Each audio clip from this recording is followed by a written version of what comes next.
हे पाहुन सम्हारी चलू अंगना में।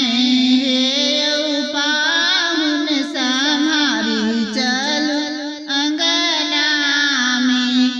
ई जनी बुझुआ बाधा का अंगना। ई जनी बुझुआ बाधा का अंगना। आयल छी मिथिला में। आयल छी मिथिला में। हे पाहुन सम्हारी चलू अंगना में। हे पाहुन सम्हारी चलू अंगना में।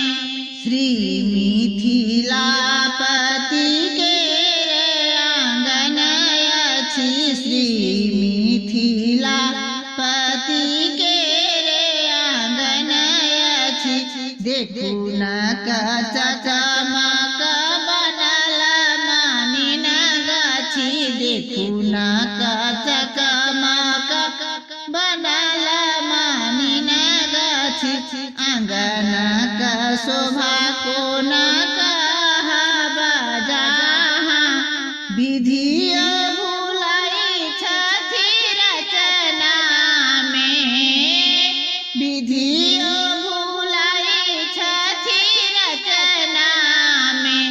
हे पाहुन सम्हारी चलू अंगना में। हे पाहुन सम्हारी चलू अंगना में। ए महर ओ महर जडेग बढ़ाए बतखने अबधक नाम हसाए। माए बहिन किछियो ने सिखलन। बाप देलनि मुनि मंगना में। बाप देलनि मुनि मंगना में। हे पाहुन सम्हारी चलू अंगना में। हे पाहुन सम्हारी चलू अंगना में। सरहोजी सारी निहारी रहल अछि। अहाँक परीक्षक ओहे बनल छथि। चाली चलन तेरे जात होए जा।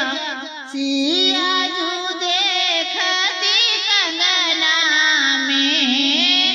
सिया जू देखती कंगना में। हे पाहुन सम्हारी चलू अंगना में। हे पाहुन सम्हारी चलू अंगना में।